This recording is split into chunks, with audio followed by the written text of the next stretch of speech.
This is the Plant Yourself podcast. I'm Howard Jacobson of PlantYourself.com and the Big Change Program with Josh Lajani. This podcast is part of my mission to help you live a powerful and passionate life.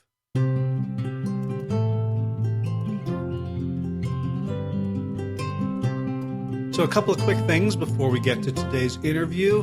First of all, if you are not on my mailing list, you should get on my mailing list. And to bribe you to get on my mailing list, I'm going to give away the Slippery Slope Report. This is how to avoid the slippery slope when you start changing your habits, your diet, your health behaviors. You know, you're doing great for a little while, and then there's that little slip up, and then everything goes to hell. Maybe it's happened to you in the past, maybe many times, where you don't even notice that you start on the slippery slope, but then after a little while, you're on the bottom and the top seems so far away, you just give up. If you want to prevent that from happening ever again, or maybe you feel like you're at the bottom of a slippery slope and you kind of want to get started with a little bit more skill and assurance that you're going to stay on track this time, get the Slippery Slope Report. It's good stuff, good science, written as concisely and entertainingly as I possibly could. And you can get it at plantyourself.com/slippery-slope. That's slippery-slope. Everything's lowercase. And when you get that, you'll also get onto my newsletter list, which I send out every week or two whenever I think of something that I think you'll like. Okay, second thing is I want to tell you a little bit about what's coming up on the podcast over the next month or so.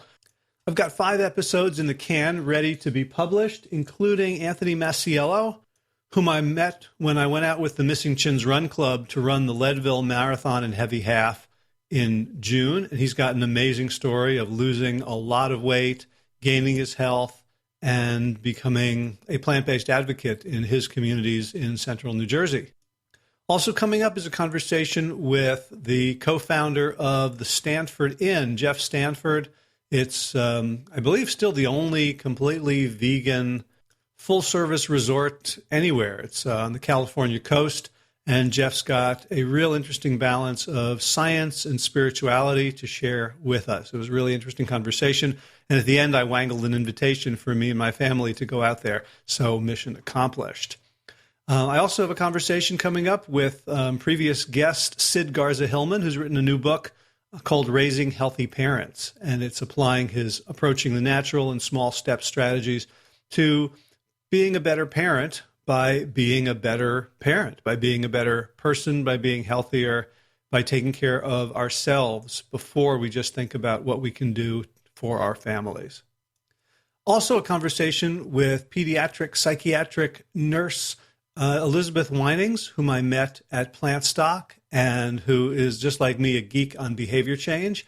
And she's got really, really interesting stories about helping people with diet, and certainly when people are out of mental health crises, approaching the diet, but how to look holistically at their lives and at what resources can be brought to bear to help people get out of crisis so they can begin to explore deeper modes of healing. Wonderful conversation. She's a real bright spirit, and I think you'll be inspired. And a couple days ago, I had the privilege of interviewing a couple of New York Times best-selling authors, Bill Burnett and Dave Evans, who wrote the book Designing Your Life. And it's really a book about sort of life and career, but we got into a lot of health stuff as well. But then we kind of got back into life and career, because one of the things I've discovered is that when people make real progress, say coaching with me or with a Big Change program, that they often begin to feel constricted or constrained or dissatisfied or not fully realized in other areas of their life. And now they have the energy and the focus and the positivity and optimism to begin to attack those areas. So I think this interview will be useful for folks on both of those levels. Plus, I've got about 10 interviews on the calendar in the next 3 weeks. So what I'm looking at now is a backlog probably through mid-January or early February 2018, unless I do what I did last week, which is to double up, to do a Tuesday and a Friday show, which I would love to do. I'd love to move to 2 a week. I tried it once before and I found it unsustainable, but at that point I wasn't getting any patronage. Now I'm up to basically $425, $430 a month from Patreon. And if I can get that to 1,000, I think I can move to 2 episodes a week and feel good about it. So if you haven't yet become a patron, you can just go to plantyourself.com and look for the Patreon button on the right sidebar and throw us a few bucks a month to help support everything that I'm doing here. Of course, there's the hard costs of hosting and website and all that, but there's also all of my time. And I hope it's clear how much time I put into preparing for the interviews. I'm still not that great at post-production editing. Maybe even hiring someone to do that would be great. But, this is a labor of love, and I would love to double it. And so if you want to throw some of your love in the mix, that would be awesome. All right, let's talk about today's guest. Rip Esselstyn is the founder of Engine 2, and he's really well known. So I don't feel like I need to tell you very much about him. His dad, Caldwell Esselstyn, is the author of Prevent and Reverse Heart Disease. So Rip already has a pedigree in plant-based nutrition advocacy and education and research. And when he became a firefighter after a long and distinguished career as a triathlete, he discovered that some of his brothers in the fire department were close to death's door, considering their cholesterol, their weight, their blood pressure. And in order to help them out, he taught them about plant-based diet. And that led to an intervention at the Engine 2 Firehouse, which led to publicity, which led to book interest, which led to a book, which led one thing to another until Rip is now guiding the Engine 2 empire as it's become closely associated with Whole Foods Market, which has become a subsidiary of Amazon.com, and the sky's the limit. Mostly what I wanted to talk to Rip about was my experience at the 2017 Plant Stock, their signature event, which has been held for the last several years at the Esselstyn family farm in Claverack, New York. And I've been, I think, 3 or 4 times now, and this one just blew me away in its spirit, in how inspiring it was to a number of my friends, clients, and students whom I had urged to attend. And I just kind of wanted to debrief what went into making it so special and what can we learn from it, the rest of us in the plant-based movement, as we want to go ahead and grow and change hearts and minds. To set the stage for that discussion, I'm going to jump in with a conversation I had with one of my client/students whom I invited to attend Plant Stock, who was really blown away. His name is Doron Avizov. He'll tell you about his own journey to health and to happiness and how Plant Stock this year played a role in it. And then we will get to the interview with Rip after that. Hey, Doron, I wanted to explore with you an experience that we both had last month in August at the Engine 2 annual Plant Stock.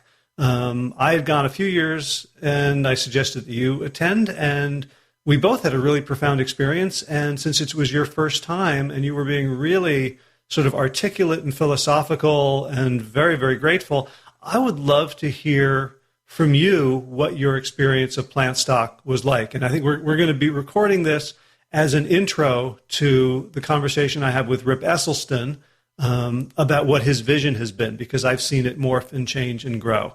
So first of all, why don't you just tell us a little bit about who you are so we know who's going to be telling us about Plant Stock? IT consultant.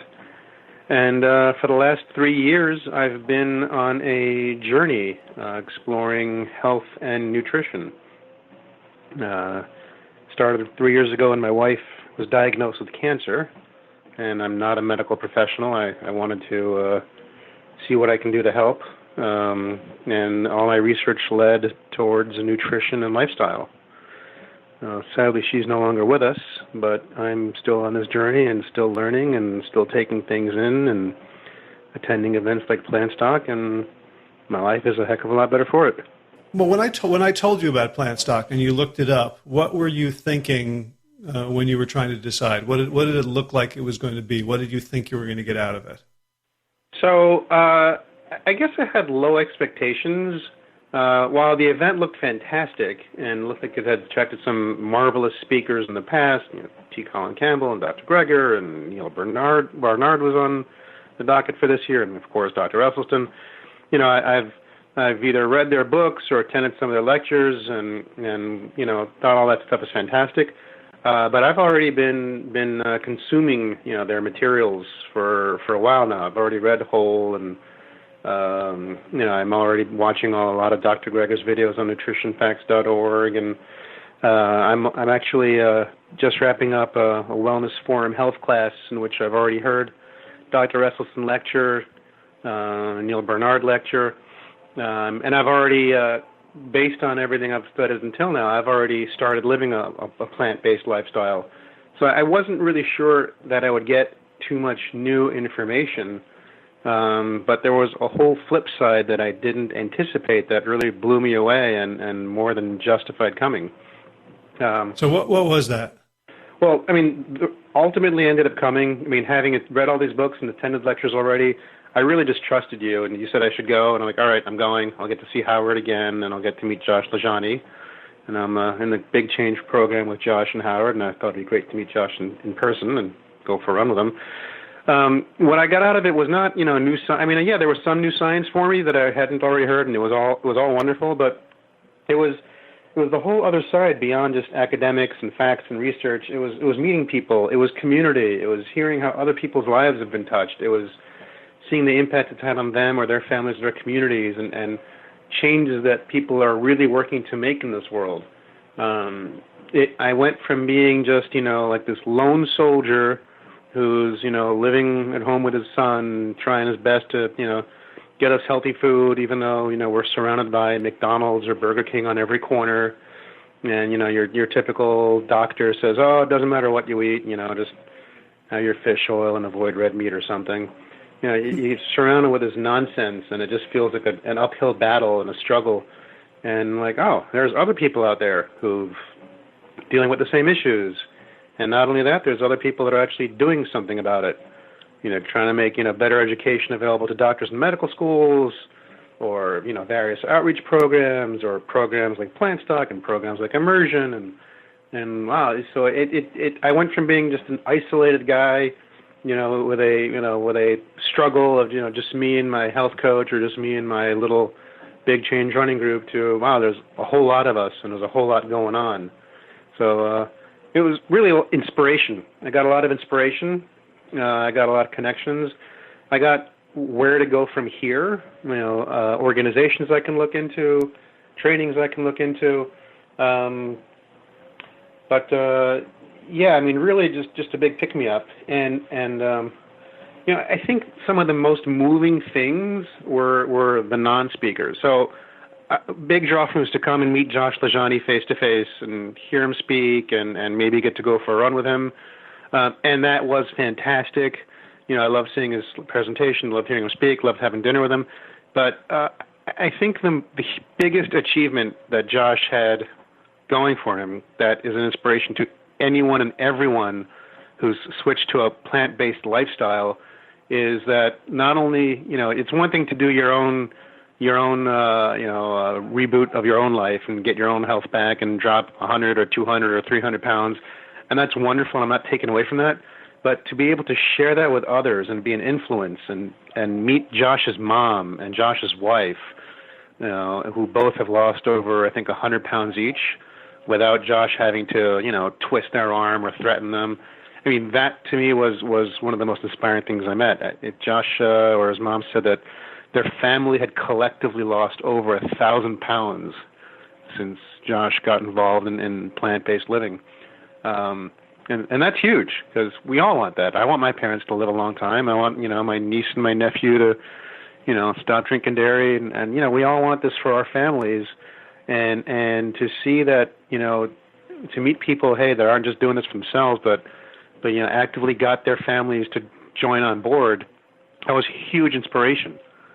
It's not just about having a better life for yourself. It's about having a better life for your family, for your loved ones, for your friends, for your neighbors. So that was just probably the biggest deal for me is meeting Josh's family, who, even though they didn't speak and they didn't present, but when you can get, when you're the kind of guy that inspires your whole family to get on board and do this with you for their own lives and their own sanity and their own health, like, wow, that's who I want to be, and that's what I want to do in this world. So what about the weekend made it possible for you to get that kind of inspiration? Because I've been to a lot of these conferences and veg fests and workshops where it's just, one speaker after another, and you kind of take a lot of notes. But I agree, and I can't figure it out. So I'm asking you not as a leading question, but because I'm really curious. What things did you see? You've done the Kripalu thing, so you're no stranger to kind of weekend educational self-help, betterment, health types of things. Like, what did you see them do that was particularly useful in getting you that kind of inspiration and energy and ongoing source of support? So, actually, I think the logistics of the venue and the schedule were very helpful. There was the tent format, which worked, right? We could hear everyone, the screens, the speakers, but it was the back row, right? People that had spoken or were going to speak, or families or friends were just hanging out behind the back row in the back, between the tent and the creek, and just sitting around or lounging, and it gave you a chance to go to the back and just, mingle, between speakers or something, and interact. It was that interaction time between the speakers that really facilitated that, and also the dining table format, all the long tables, together and sitting next to new people and meeting new people. That really got you to meet and interact with people that you might not have met or interacted with. So the format that they came up with was very beneficial in getting people to meet each other. I hadn't thought of that, but it really is true that with I think almost just one exception, all of the presenters and speakers were hanging out for the whole weekend. Yep. And they were accessible. One of the doctors, I forgot her name, she was selling, and Adam, they were selling stuff in the bookstore, so they weren't just speakers. Right, this isn't, some celebrity speaker gets flown in, does his lecture and leaves. They were there for the entire weekend. They were interacting with everyone. They were, at the book stop. They were doing signings. Even, when they were standing in the corner before or after their own little session, and everyone just made themselves available to interact with guests. And that made the difference, right? If you want to discuss something personal, you're giving a lecture to 500 people, maybe it's not relevant for 500 people to hear it, but the fact that they made themselves available before and after was huge. And that opened up a lot. Other speakers I got a lot of, actually, I don't remember her name, but she was the one that had the American College of Lifestyle Medicine. She was a wealth of Susan Benegas? Yeah. She was a wealth of information. After her session, I walked up to her and I got more information about, what her organization offers for people who are not doctors. She gave me information on, finding out about accredited coaching, for health coaches, an international consortium of health and wellness coaches, and how to become an accredited health coach. So there was the mingling after the sessions that really enabled all that. And the format of we're all there in the same relatively confined space, right? You're either in the tent or in the vendor area, or in the tables in between. And, it wasn't like like a Kripalu where you could wander off to any one of the yoga studios, or an Omega where there's, buildings spread all over the campus. So having us in proximity of each other and having the speakers and attendees just be around each other for the weekend made a really big difference, and really made it easy for me to get inspired, both, during the sessions and in between. So you mentioned some of the speakers, and you mentioned Josh and his wife and mother. Were there other people that you just sort of met as attendees who you connected with and found value in the interactions? Yeah. I met other podcasters. I met other attendees. Actually, another person that really inspired me, that it's so funny. She wasn't, billed as her story wasn't the case story, but, Dr. Esselstyn talked about, his case studies. The person who is never spoken about was Ann Esselstyn. I mean, this woman, right, That's Essie's wife. Essie's wife, yeah. She's 82 years old, running around, acting like the good hostess. I got to bring this over there, bring that over here, talk to this person, take care of that. Hosting 500 people in her house, she's not on a walker, not on a cane, no oxygen tank, no meds that I know of, and got the spirit and spunk of a teenager. Who doesn't want that for themselves? It's one thing to say, to get up there and say, yeah, I've got this many patients, and they put them on this diet, and this is the result, and now they no longer need their stents, or they no longer need to, get angioplasty, or they no longer need these pills, and that's wonderful, and thankfully that's not me, so I'm not a cardiac patient anyway, but it's beyond the no longer needing meds or no longer needing, procedures. It's, by the way, you can, live this lifestyle, live to, be in your 80s and be running around and hosting hundreds of people and running events and be active. I don't think I saw her sitting in a rocking chair at all the entire weekend, and that's the stereotype that we have with elderly folks. So yeah, a huge part of the weekend was really just being in the presence of the Esselstyns, and watching Essie drive his golf cart, watching Ann run around. And I want that for myself. I want to age gracefully. I want to, be active in my 80s. I want my parents to have that. I want my friends to have that. So, yeah, even if Ann didn't get up and speak, do a little cooking demo with Jane, she's just phenomenal, and it was great. I spoke to her a little bit, hearing how she's been living this way for 35 years, and I'm looking forward to doing the same. So there's something, the workshop high that you get on the last day or last hours of the workshop, where everyone, then that's when people go around with the cameras to get your testimonials, and people are glowing. And then they return home, and, like 2 days later, the feeling's worn off, and 2 weeks later, they can't remember that, anything they heard, and 3 weeks later, they can't even remember having been there. We've talked a little bit about the fact that this experience has continued to ripple and impact your life. Can you talk about, what, now looking back, what is it, 3 weeks? 3 weeks on? What are the benefits that you can still feel, and how has it informed your journey? So little things, and actually one of the big little things that I think Essie would be proud of is that one of my key takeaways was that oil really is bad. It's really bad. Because you can look at, the Campbell plan or the Forks Over Knife plan, Dr. Greger plan, or Pam Popper, and everyone says the same thing. Get rid of your oil, your olive oil, your canola. They're all bad. But it didn't really hit home until I was looking at the Engine 2 plan, when Rip mentioned, either Plant Perfect or Plant Strong. Both are good. You don't have to be perfect. Just Plant Strong is fine. And you look at the difference, whether it's Plant Perfect or Plant Strong, both say avoid oil, period. It's non-negotiable.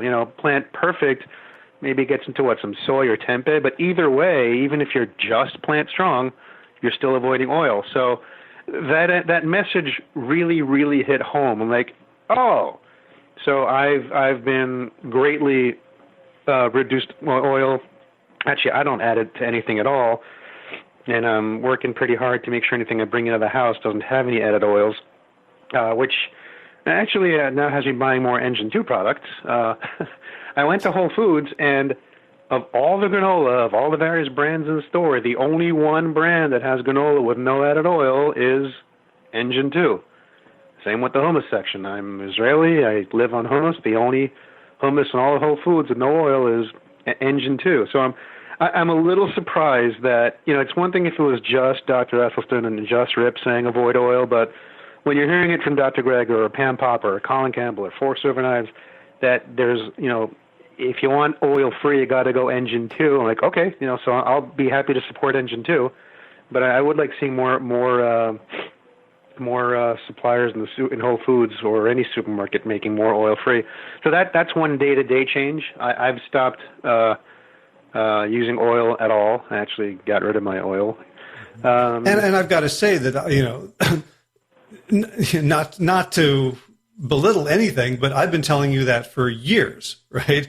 And you've read it in dozens of different sources, and it took this conference to kind of get it to become a cellular reality for you as opposed to a concept.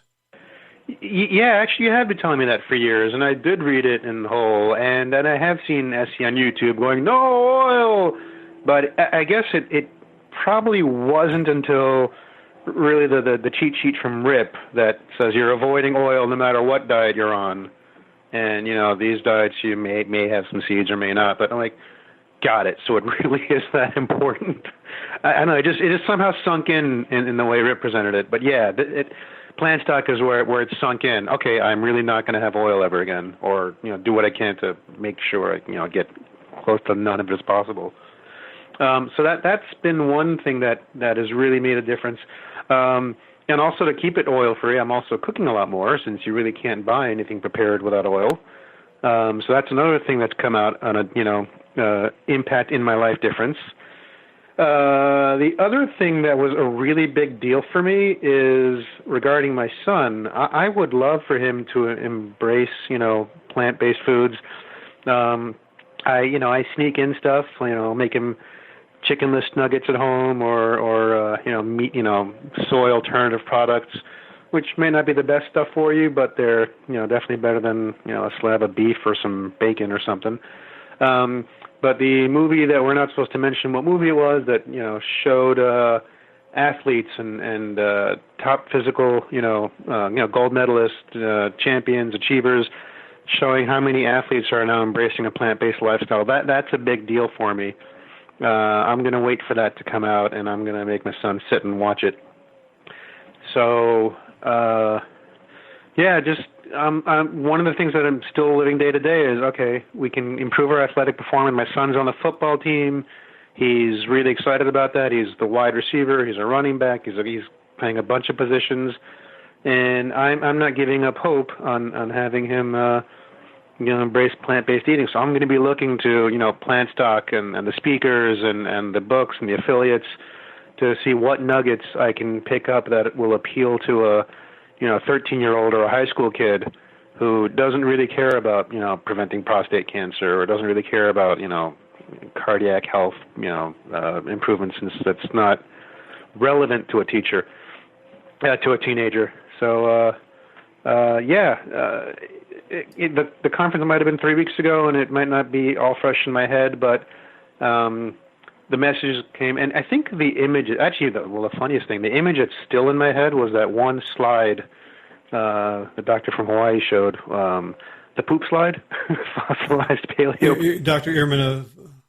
Yeah, that was just a funny image. Paleo people had 60 grams of fiber a day.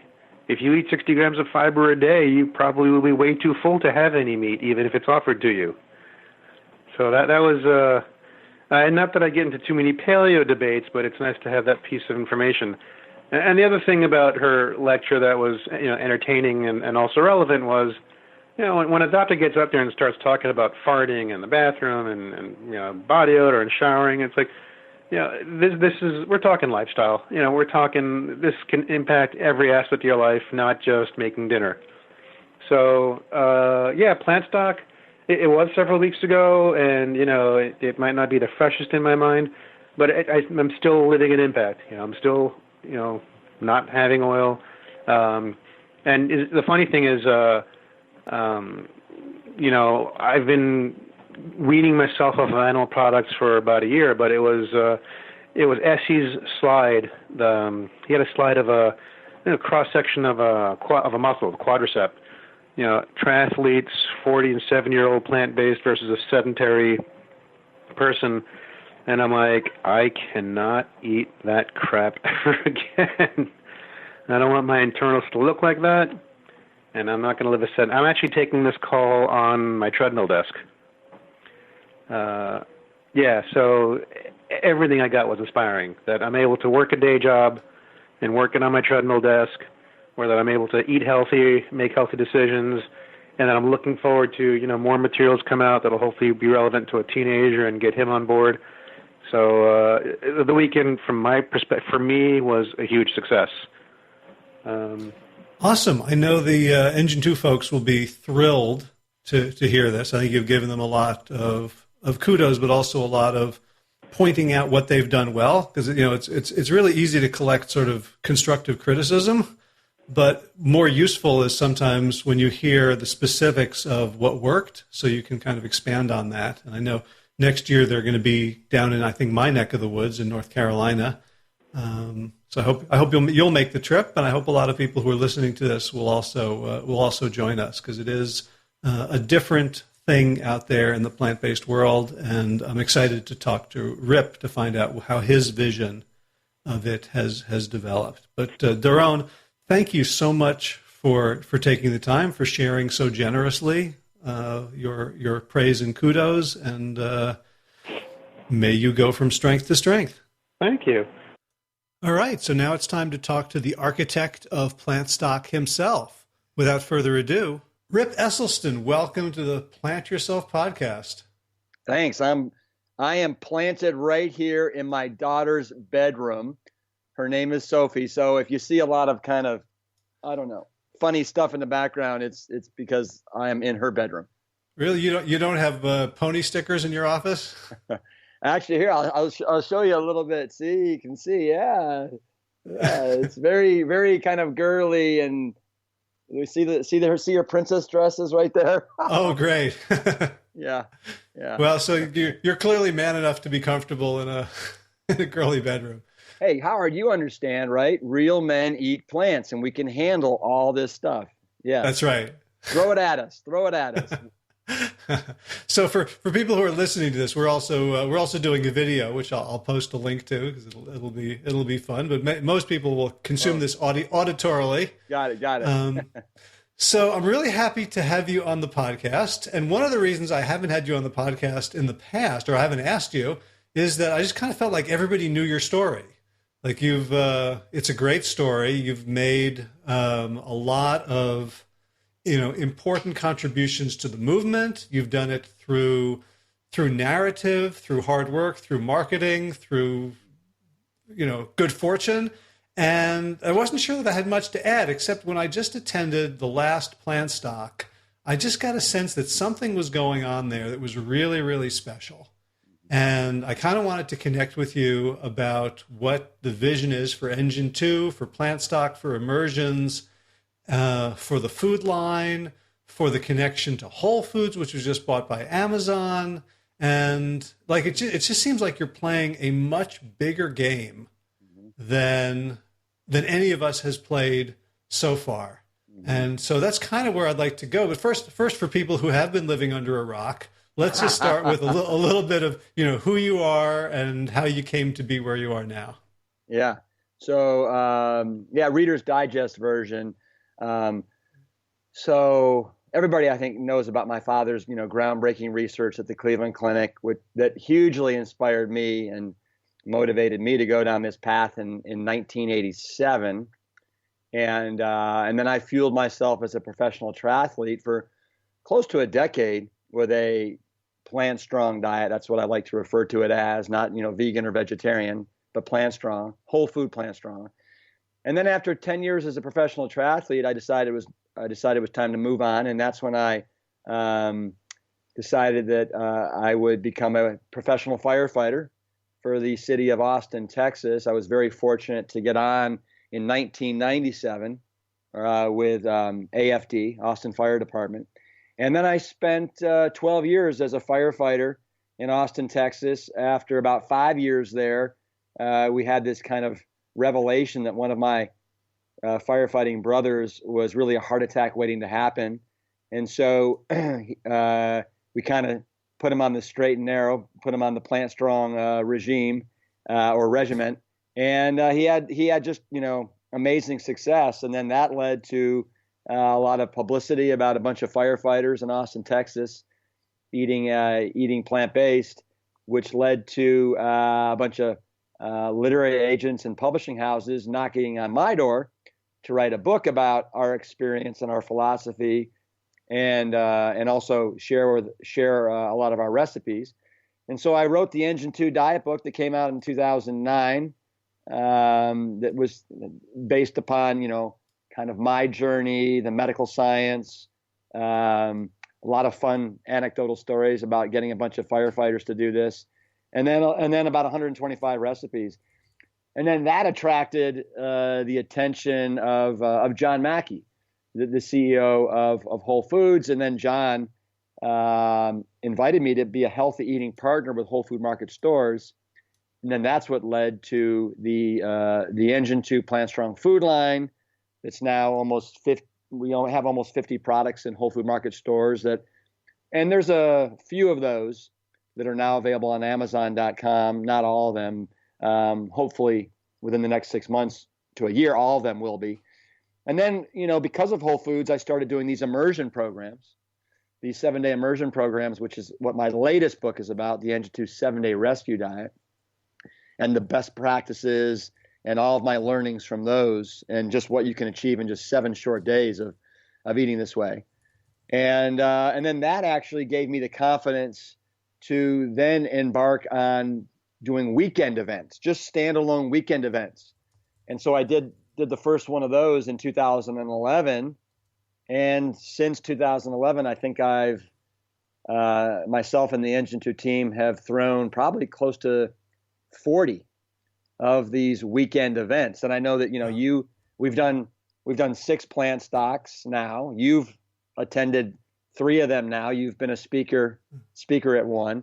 And so anyway, I'll stop for a second, but that's kind of the Reader's Digest version of the background. Excellent. So now that I've said that I just want to focus on the future, I'm going to contradict myself and ask a couple of questions that I find really interesting. So you said in 1987, you sort of adopted the Plant Strong diet based on your dad's research. And I think that was like the year, or no, his book came out much later, right? No, his book didn't come out until 2007. So you had a 20-year head start. Yeah. On the rest of us. But so I'm trying to do the math. You were in your 20s. Yeah. Then I was about 23 and a half. So when did your family switch? And were you living at home when this transition happened? Because your dad talks about like a lot of his bad habits around food before he made these discoveries. Was it tumultuous to go through that? Well, so I was at the University of Texas going to school. I started that in 1982. And my father didn't start his research until 84. So I heard about it over the phone. And then when I was home for spring break, for Christmas, for, Thanksgiving every once in a while, and then parts of summers, I saw him throwing himself full force right into this research and, making these phone calls to his patients, and he and my mother eating this way. And my mom just with her big and bold and brave attitude, just, trying to tackle one dish after another. And I was like, this is so cool. This is so cool that, he is trying to tackle heart disease, the number one killer of Americans, and try and show that this is something that, can be extinguished just by changing what we eat. And so in 1987, when I graduated from the University of Texas at Austin, and I didn't have to eat on the athletic training table, right, with all the other athletes, and the steak and the chicken fried steak and the burgers and the fries and the milkshakes and, bacon and eggs. That's when I started eating this way. I had a little apartment, my own kitchen, stuff like that. But I saw Ann and Essie really walking the walk starting in 1984. And did you see changes in them, in their health and their vitality? Well, so keep in mind, in 1984, my dad was 51. All right. So he still, I didn't notice any difference in that there was never a decline. Right. Mm-hmm. I mean, so it took 30 years to realize he's still a 50-year-old essentially. Well, when I'm at the farm in New York, we go on bike rides every day that I'm there, and he's hammering up these hills that are 15% gradient, hanging on my wheel. He's a plant eating beast at 80, almost 84. That's awesome. Yeah. Cool. So, and you didn't have in your head like all the years of training that, triathletes eat meat? Like how easy was it to dislodge that? Well, it was pretty easy because when I graduated from UT in 1986, I immediately had my sights set on becoming a professional triathlete. And so I picked up all the triathlon magazines and all the literature. This is before we had, internet. So it was all coming from magazines. And I realized in really short order by June of 1987 that the number one triathlete on the planet was this guy named Dave Scott, 6-time winner of the Hawaii Ironman Triathlon. And this guy was a hardcore vegetarian, so hardcore that he would rinse his cottage cheese to get all the excessive fat off of it. And so, yeah, between my father's research, going back now 3 years, and then, knowing that Dave Scott had won 6 of these Hawaii Ironman events, and this guy was like a stallion. And I remember seeing him in 1980 on the Wide World of Sports on ABC, crossing the finish line and going, someday I want to do this. And he was finishing a marathon, 26.2 miles, after swimming 2.4 miles and after biking 112 miles. And he was running under 6-minute miles in the 100+ degree Hawaiian heat. So, and I was like, okay, man, yeah, I'm in. I'm going to do this. And it's been 30 years now that I've been eating this way. Gotcha. Have you met Dave Scott? Oh yeah. Dave and I were, when we competed against each other up until about 1995, 96, I would never say Dave and I were friends, but we were acquaintances, and I always looked up to Dave and really admired him tremendously. So we're acquaintances. Gotcha. And I talk about him. Yeah, I talk about him in my first book a lot. So the other thing that strikes me is that you work really hard to do the things that you do. You have a team of people around you who work really hard, but it doesn't feel like you were pushing to make all these things that happened, like you were describing one after the other. First we did this, and then this and this. Yeah. It seems like, and I don't want to say it like to take away from all the hard work, but there was something not inevitable, but there was like paths were opening up for you as you did the work in front of you. The next opportunity would sort of, magically show up. And I'm wondering if that's how it felt. That's a really interesting observation that you just made. And I never set out, for example, to write a book, right? It was just, I had this passion for sharing this message to a fellow firefighting brother who was, facing a heart attack. And so I shared it with him. And then the local media, kind of was like, oh my God, a bunch of firefighters eating a bunch of plants, this is a great story. So they wrote a story about it. And that, that kind of blew up. And then that led to, NPR doing a big story, and it led to the New York Times doing a front page article. And then that led to literary agents going, oh, this could be a great book. And I had no interest in writing a book, Howard. I did not return one phone call, one email, although we didn't get many emails, one postcard that I got from literary agents and publishing houses, because I was like, who am I? I'm not a doctor. I'm not a nutritionist. I'm not a dietitian. I'm not a life coach. I got no business writing a book. But at some point I decided, you know what? Maybe I can throw my hat in the ring and I can make a difference and do something. And so, I flew to New York and met with a bunch of literary agents and publishing houses. And so at some point I decided, okay, I can do this. I've got the confidence. I'll make it happen. And I did this pilot study with 62 people that really was, looking back on it, really the foundation of the first book, the Engine 2 Diet book. So I wrote the book. It came out in February of 2009. And then it just so happens, that John Mackey was on his own personal journey with eating a whole food plant-based diet, and he'd read the China study. He'd read my father's book in 2007, and he was starting this scientific advisory board. He was assembling John Robbins, Joel Furman, Scott Stoll, Michael Clapper, because he wanted to start this healthy eating initiative that he could launch throughout all Whole Food stores in 2010. And so he invited me, since this was taking place in Austin, Texas, and he just read my book, he invited me to be part of this assembly of all these plant-based luminaries. And I felt very honored and privileged. John McDougall was there as well. Yeah, and so it was a whole Saturday, a whole day Sunday.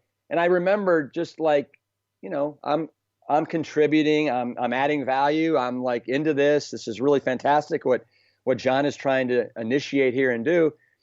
And then afterwards, John said, Rip, let's go out and have a bite to eat. And we kind of started this friendship.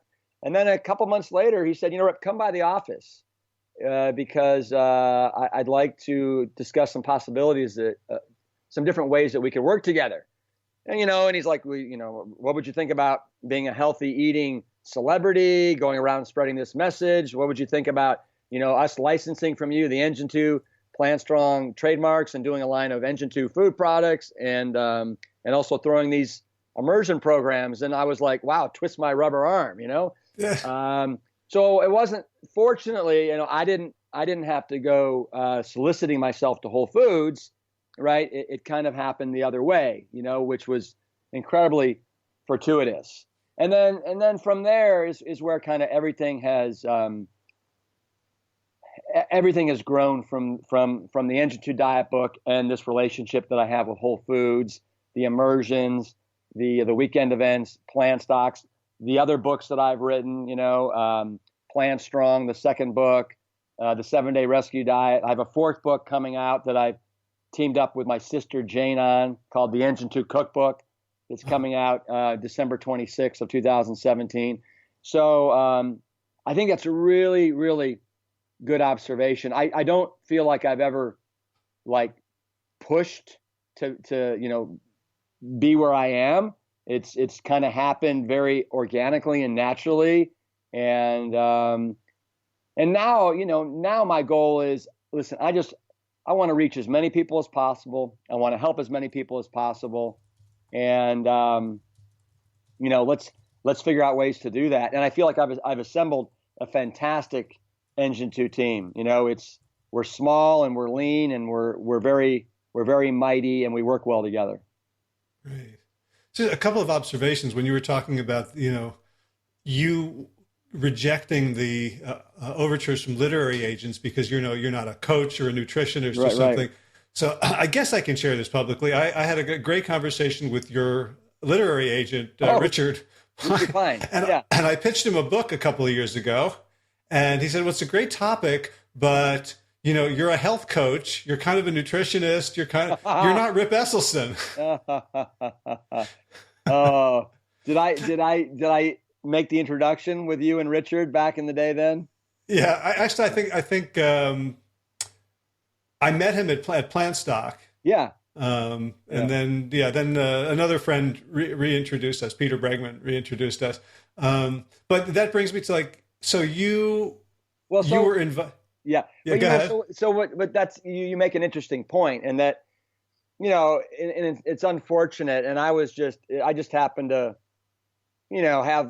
be in the right place at the right time with the right career. And that is that, what is your platform? A lot of these literary agents and publishing houses, they want to know, what is your platform and why is it unique? And why can you potentially reach a lot of people? And I think the juxtaposition of, a firefighter in Austin, Texas, right? The beef eating capital of really the world. A firefighter in Austin, Texas has gotten his firefighters to eat this way. That's a pretty cool angle. That's a pretty cool story. And I bet you that this guy, if he writes a book that's good, can get on the morning shows and, get a lot of attention and all that. And, yeah, I mean, we were on the CBS Sunday morning show, the Today Show, Dr. Oz. And so, again, you know, I just, yeah, it just happened. Yeah. Right. Yeah. It's a great story. And I think the point that Richard was making to me was you're not Rip, don't be Rip, but use what you have, use what's in front of you, so that in a sense, I think the ease with which it looks like you have developed this brand is largely related to your relationship to whatever's in front of you right now. Like, in the best sense of the word, you're an opportunist. Like, here's an opportunity. Let me give it all I've got. Yeah. Well, you know what? And I think it kind of goes back to that age-old saying, follow your passion, right? Whatever you're passionate about, follow it. And then, hopefully opportunities will present themselves, doors will open, and the universe will open wide for you. And, when I look back just this morning, as I was driving to swim practice in the pouring rain, and I was just thinking about the last almost 32 years of my life. And I was like, for 10 years after I graduated from the University of Texas, I was this professional triathlete, and I followed that passion. And then I became a professional firefighter, and I followed that passion for a little over a decade. And now I've been doing, I wrote the Engine 2 diet book in 2009, and I've been this healthy eating advocate, and it's been almost 10 years as well. So I was just thinking back to my last 30 years of life, right, and how lucky I've been to just be to go to work every day and not feeling like a job, to be excited about getting up, and in many cases, missing lunch and not feeling like you're missing lunch because you're just so engrossed in what you're doing. Right. And I'm also struck by the fact that you took a degree in speech communications, which has obviously turned out to be incredibly useful for you, because there are firefighters who could have done what you did with your Engine 2 group, could have written a book, and then could have been totally boring or scattered on when you have a 2.5-minute slot, on national news. And obviously, I'm sure you practiced and you may have been coached and spent a lot of time in front of the mirror, in front of cameras, but you had a background that was like, this is exactly I don't know why I did it at the time, maybe, but this is exactly what I needed. Yeah. Yeah. No, listen, just pure luck, really. Yeah. There's a lot of that goes around. I wanted to ask you about the concept of celebrity. Like, if somebody came to me and said, we'd like to make you a celebrity, like, part of me would like jump for joy, like, some like an ego part. Part of me would be rationally, well, there's, I could do good. And part of me would be terrified. Like, I don't want that. Or what would that make me? Or how could I, what were your feelings around that concept? Because, you're the guy who's wearing the fire engine suit on the products, right? Every day I open my fridge and you're there. It's like, that makes you a celebrity. Well, it's funny how I certainly don't consider myself a celebrity. I don't consider, even though I'm on some, cereal boxes and whatnot, I just don't, I don't ever, I don't know. It doesn't, I don't think about it that much. I remember when like the first product came out, I think it might've been one of the Rips Big Bowl cereals, and I got the packaging and everything. I was super excited. But now it's kind of like, okay, I get excited about launching another product, but not seeing myself on it. And sometimes, I'm walking through airports, or I'm walking, through stores, and somebody will say, "Oh, aren't you that firefighter from Forks Over Knives?" It happened. We're out to dinner, and usually we go out to dinner, and it's a plant-friendly restaurant, and people come up and they want to have a selfie or a photo, which very, very much irritates my wife.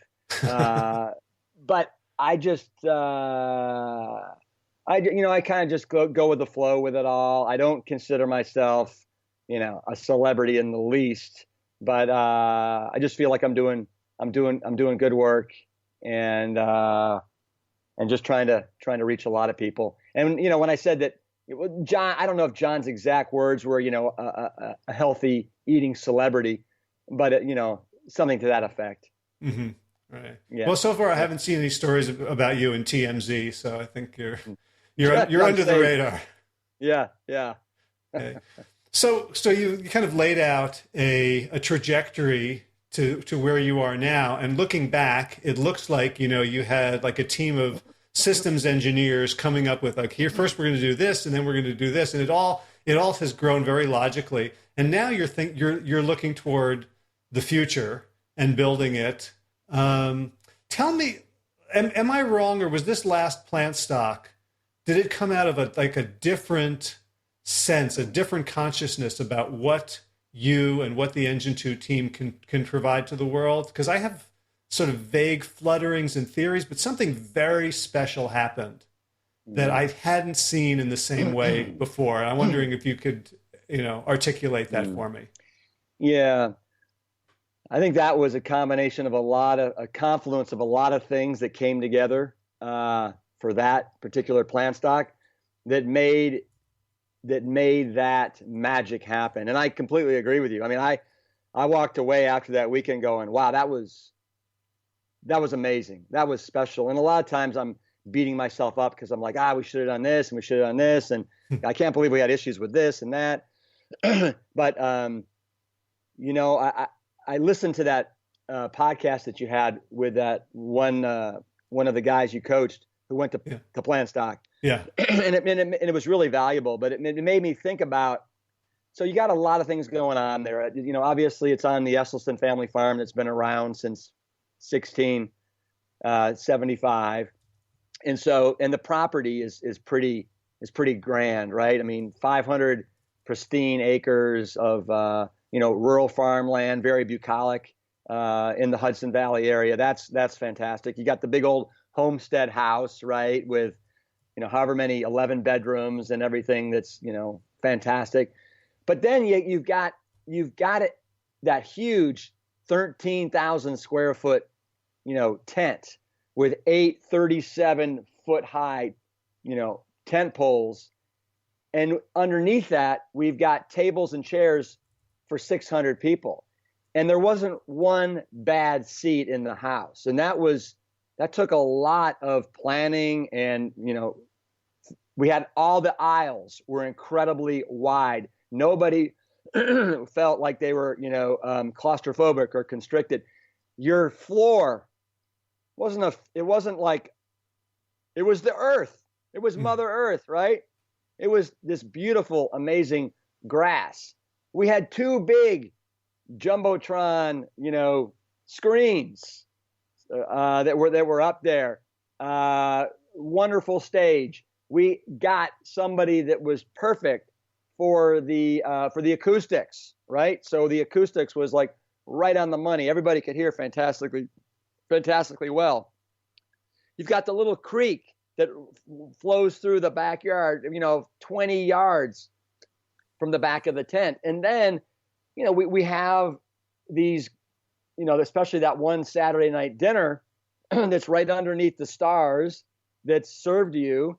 And so instead of being under the tent for another hour or hour and a half, you get to go to these different tables, meet different people, be served this great meal, and just completely relax and kick back. And then the speakers over the weekend were they knocked it out of the park. Everybody was fantastic. And then we had some really high level people. We had John Mackey from Whole Foods. We had the Saudi prince, right?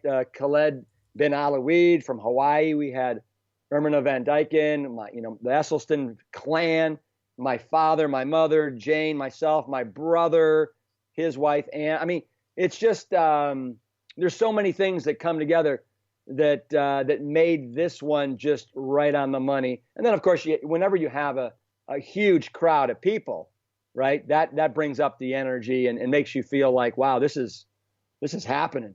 Right.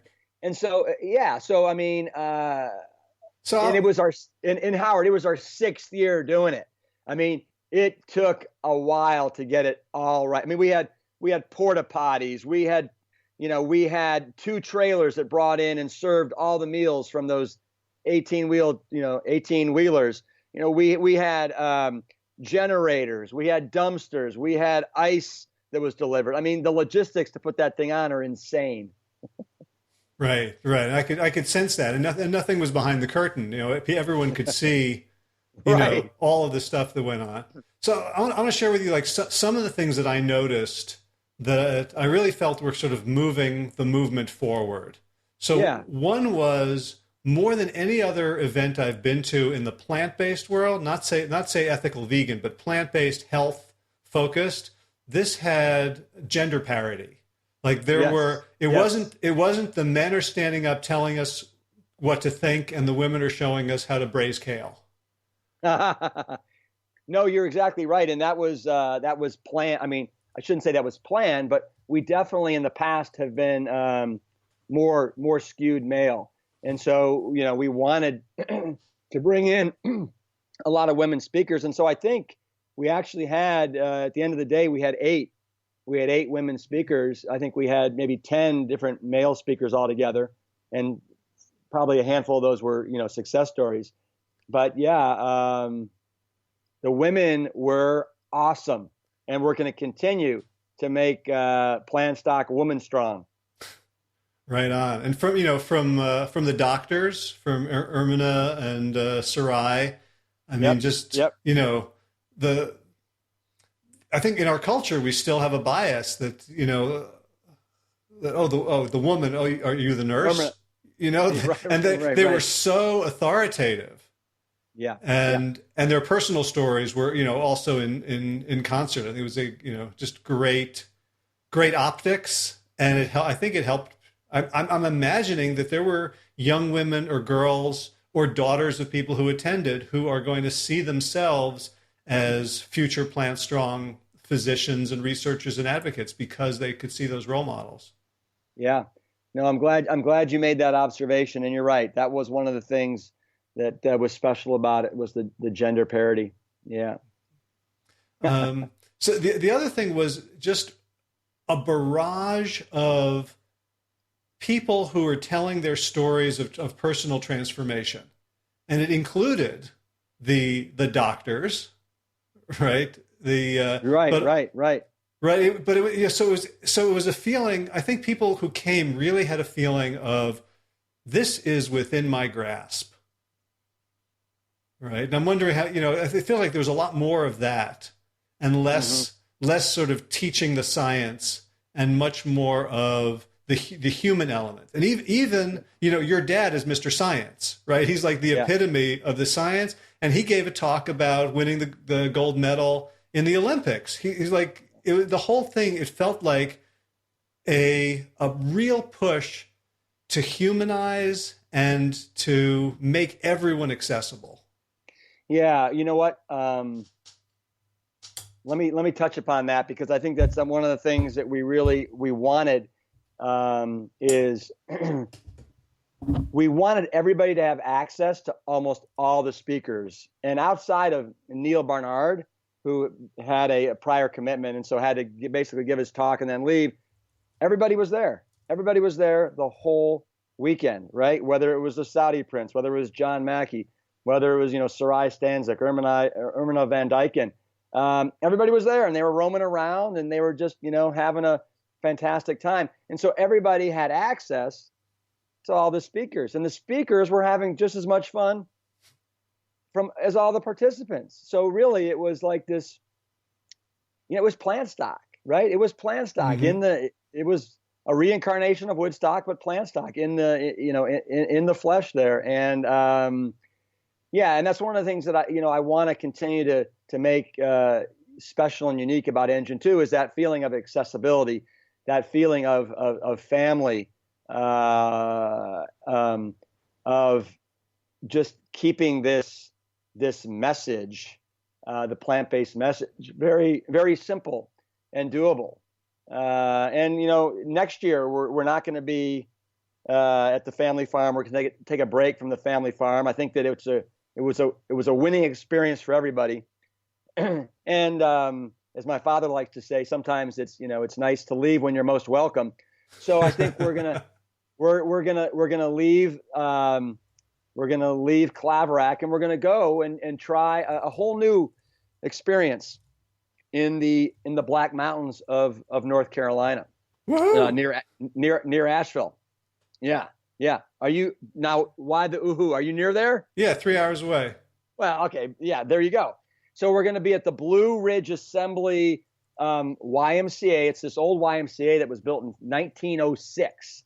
It's on 1,500 acres, and it's amazing. I mean, all the different the buildings, the dormitories, the way you are truly in touch with nature, and we're going to create a completely different plant stock experience. We're going to have many more speakers. We're going to have a lot of, I'll just refer to them now as breakout sessions, where you can pick from different people to go see. It's going to be much more outdoorsy, and we're actually bringing the price point down so that the accommodations are included in the price. So it's almost the exact same price for the economy room as we were charging people at Plant Stock. We hope to get 700 people, and we hope to blow it up and create a whole new Plant Stock that people adore just as much as the last one. Great.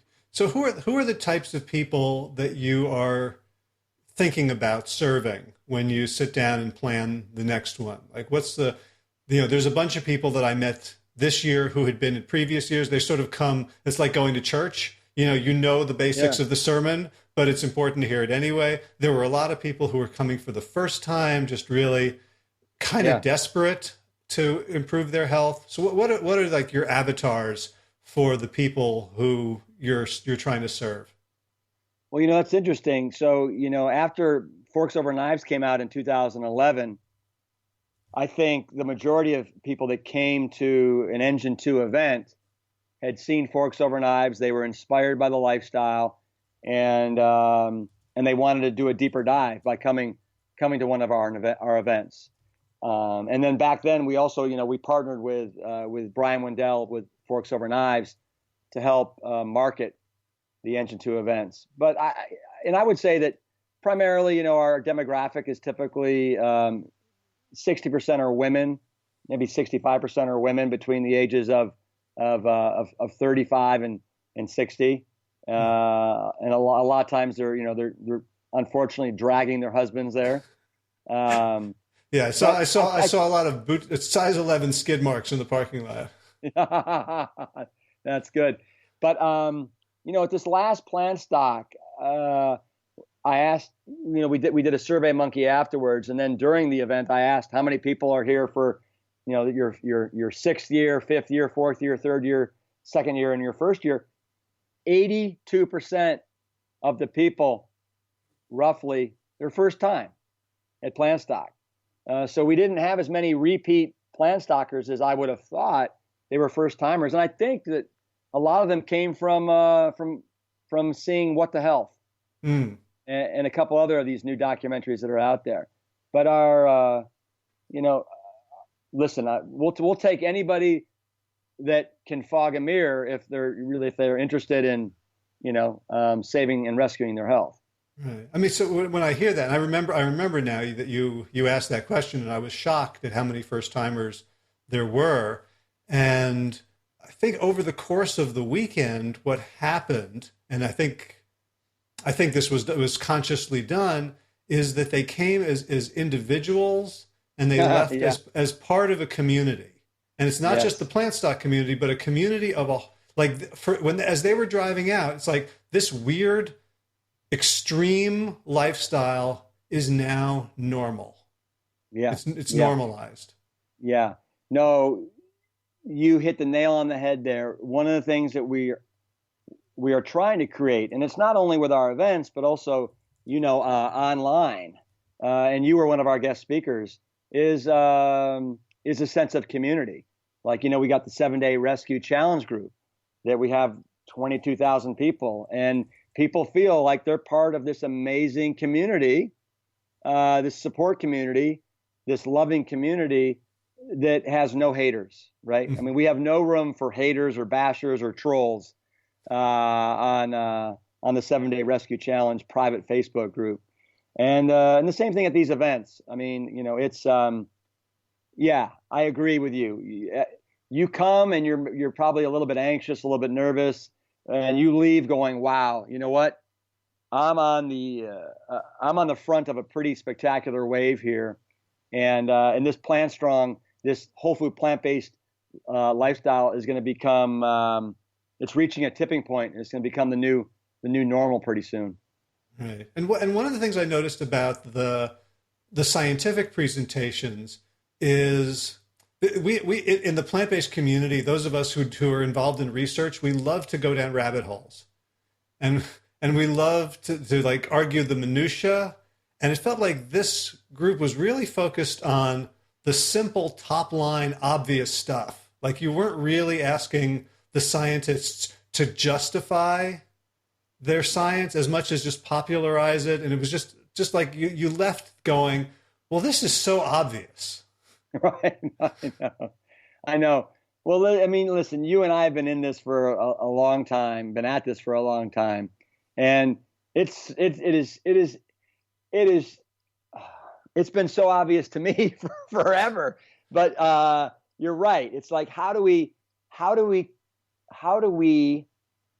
allow other people to come to that same conclusion? And we're just doing our best to just shove it in their face.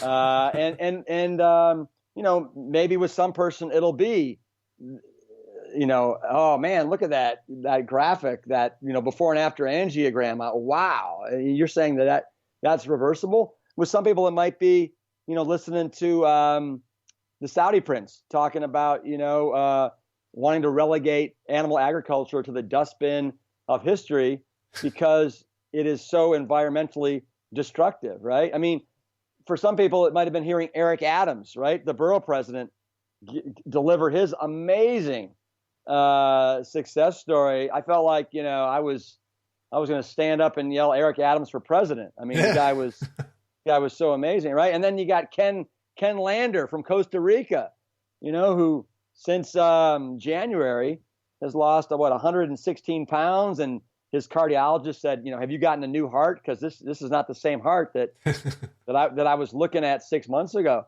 And it was just, I felt like at this plant stock, we were just like, we were jabbing, punch, jabbing, punch.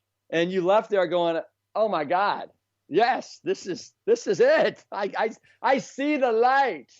Right. You literally knocked sense into us. Yeah.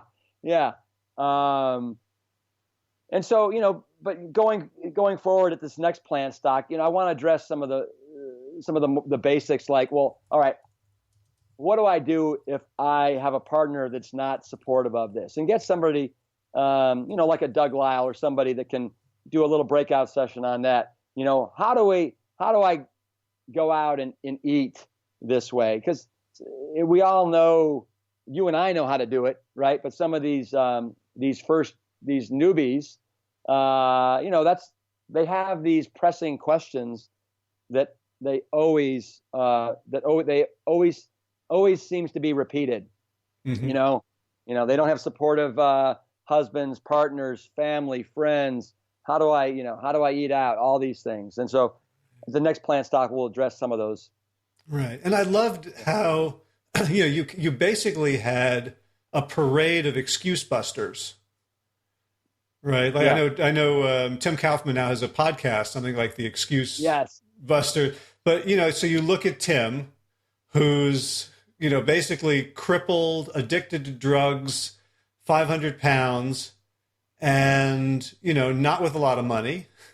And you see what he does and you go, oh, how good are my excuses now? Or you look at Josh Lajani, 420 pounds, college dropout, living in the bosom of unhealthy eating. And and just Ken Lander, Eric, Adam just Sudd, Adam Sudd, yeah, right? yeah. Addicted to Adderall and stealing and just at the bottom of the social heap. And you look at all these people now, so together, so metamorphosed, but like I was saying, like they're hanging out with you, and like I just felt like people were just losing their grip on their excuses, right? That they saw that their reasons were actually excuses. I can't do this because. Yeah. And so I'm thinking about, the next one where, I can't do this because my partner's not supportive. I'm sure you'll find someone who does it despite the fact that their partner wasn't supportive. Sure, absolutely. And no, you're right. You hear one story after another, after another, after another. I think we had 7 of them all in total, maybe 8, including Sarai Stanzik. But, Sarai and Ken and Josh and Tim and Mylan Ross. And all of a sudden you're like, all right, I can do this. Yeah. Yeah, it's a beautiful barrage because because people would look at you and your dad and go, well, they're the Esselstyns, right? They're Olympians and professional athletes, and one of the things I loved was sort of, I can't remember which Esselstyn put up this slide. I think it might have been your Jane. sister about all your terrible genes. Yeah. It's like, do you want our genes? Look at our genes, and you've got heart disease, cancer, you've got, type 2 diabetes everywhere, just strewn throughout our grandparents, aunts, uncles. And then it's very telling. And then you look at Ann and Essie, right? Almost in their mid 80s now, not on one medication, leading full, incredibly active lives. And same thing with my brothers and sisters. And I think it's a testament to the power of the lifestyle. No doubt about it. Great. So before we go, I just want to check in with you about the Whole Foods Amazon thing, right? Yeah. Those are two companies that I have very strong opinions about, and I'm conflicted because I love them both and I hate them both, and I hate that I love them, and and you love that you hate them. Yeah, I'm not sure about that. I have to think about that one. But they're obviously incredibly successful. They've changed our culture in huge ways, and you're positioned to ride what could be a really interesting wave. And I'm wondering, first of all, what opportunities do you see, and maybe what dangers? Mm-hmm.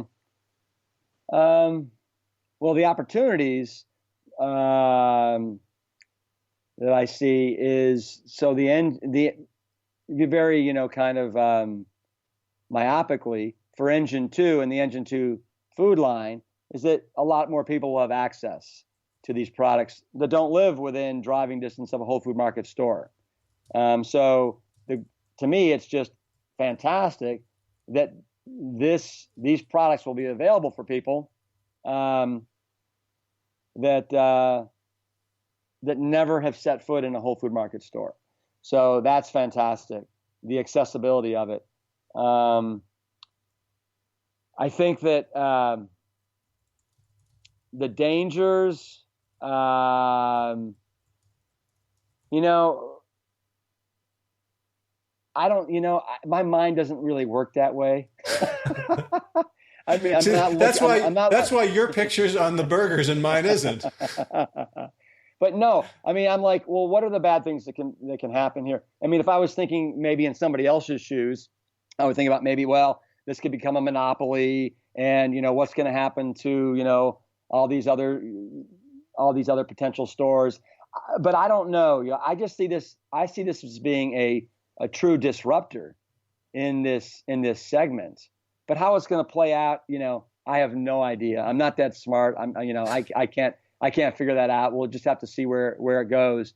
But I think it will make eating healthy a lot more accessible for people. The prices. Amazon's notorious for bringing down prices, and already there's been lots of articles written about how the Whole Food prices have come down I think on average like 16% since the acquisition that happened, less than a month ago now. The Engine 2 products are going to be coming down like substantially here over the next couple months. So in that respect, I think it's really great. But like, what are some dangers that you see? I don't know. I'm thinking like, sort of culturally, or, I know that Whole Foods, in some respects, has been a leader in ethical sourcing and, and in standards of food. And in some cases, they've been way behind communities demanding things like more transparency around their animal agriculture chain and around sourcing locally. I guess I don't think it matters what my worries are. Are you? So there's the food line, but there's also, you do a lot of education and coaching. Do you see Amazon as potential broadcast medium for your message? I haven't thought about it like that. One of the things, though, I have thought about is it would be fantastic if Amazon would do what Whole Foods is doing, and also start sending some of their employees, team members, to some immersion programs. I think that Amazon has somewhere in the neighborhood of 350,000 employees, if I'm not mistaken, and boy, a lot of them could use some help. And so that's an opportunity for people that are in this space that are educating people on this subject. So, there's probably some opportunity there. And then, again, who knows what's out there, right? What opportunities will present themselves, but I'm sure there'll be lots. Right. Well, you're true to form. You've got your nose down, working on what's happening today, and you're open to possibility.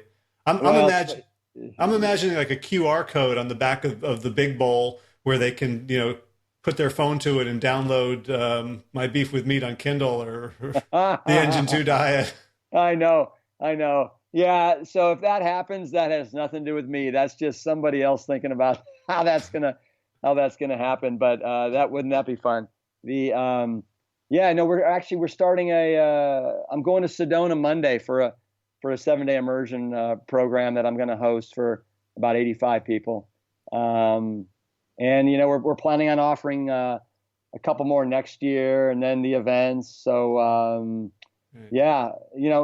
one more question about is it still going to be called Plant Stock? The one in it is. Yeah, we've already got almost 150 people signed up for next year, and we're gonna cut it off at 700. But I can tell you that we're calling it Camp Plant Stock. Okay. It's all the information is up on the website. If you go to engine2.com and click on events, and then click on Camp Plant Stock. Gotcha. And there's another element to this, right? There's you're having a bunch of like great athletes coaching as an additional program. Well, that's a program that we're looking at doing. It's the performance retreat that would be in the same location. Okay. And that would be in early June. Yes, because so many of the Esselstyns are so we love movement, we love athletics, we're so outdoorsy. We're like, let's take our passion for running, biking, swimming, hiking, rock climbing, all this stuff, and have a performance retreat where we do a lot of activity, and we have some lectures, but we eat amazing food, and we so we teach people the basics of why you want to eat this way to enhance your performance, and then we're just playing. We are playing hard, right, for 5 days. We're getting after it, and we're sleeping hard. That sounds amazing. Yeah, and so teach these athletes that are out there, and we've talked about this a little bit, Howard, why you want to eat strong food to support your performance instead of weak food that's basically going to take away from your performance. And the strong foods, as you and I know, are fruits, vegetables, whole grains, and beans. Right. That was one of the things that that Doron mentioned in the podcast interview I did with him about his experience, was the power of the really simple language that you use strong foods versus weak foods. Yeah. Why we don't include oil. And I think that's kind of your gift to the movement, is to take all the science and all the conclusions and just put it in terms that just are so freaking obvious and easy to understand. Well, again, it comes down to, how do you make this accessible and easy for people to, a pun intended here, digest? How do you make this accessible and easy for people to digest? And you got to make it simple. You got to make it tasty. And you got to try and make it as obvious as possible. So that's what I've been trying to do. And I think it all it gels well with my personality. I'm not a brainiac, right? But so yeah, that message is very authentic to me. Right. Yeah. And I remember when, I think the book that's now Plant Strong was called My Beef with Meat. Right. Yes. It used to be. Yes. Right. And it came out almost at the same time, I think, as Whole, or right. Maybe. And people would ask me, like, people would come up and I'd give a talk and they'd say, which book should I get if I just want the basics? And I would say, My Beef with Meat is much more accessible. I hope Colin doesn't watch this. But no, yeah. That's funny. Like, read that first, then read the China study, then read, that you're writing the primer that brings people in. It's like the equivalent of Forks Over Knives for readers. Well, I've had people say that, Engine 2 is basically like the China study, the Cliff Notes version of the China study, which it's not. But yeah. Listen, Colin did an amazing job with Tom with the China study. You and Colin did an amazing job with Whole. But yeah, it's a little bit.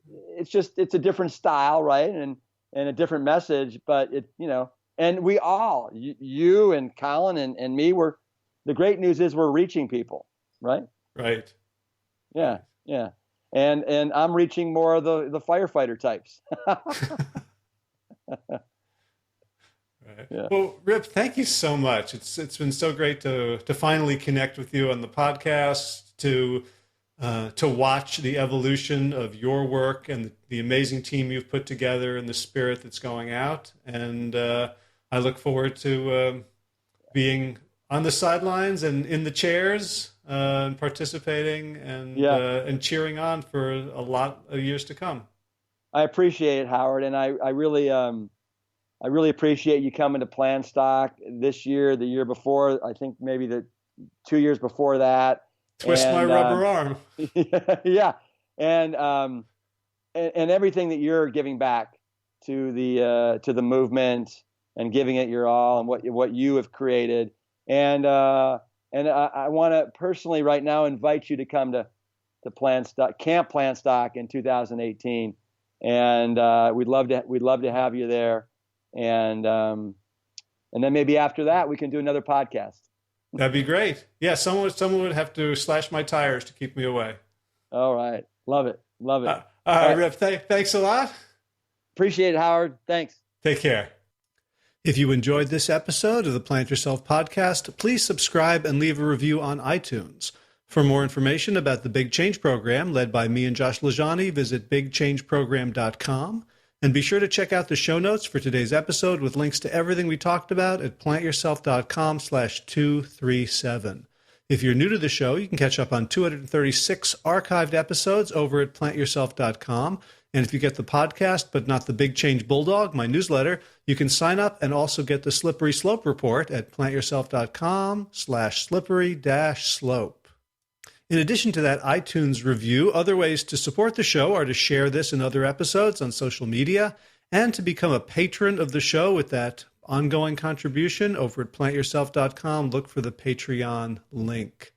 I got a new review last week from RN from NH, who says, "This is my #1 podcast. Howard is a great interviewer, and I love his guests and the information he shares. Thank you, Howard, for the great work you do." RN from NH, thank you for taking the time to share that with us.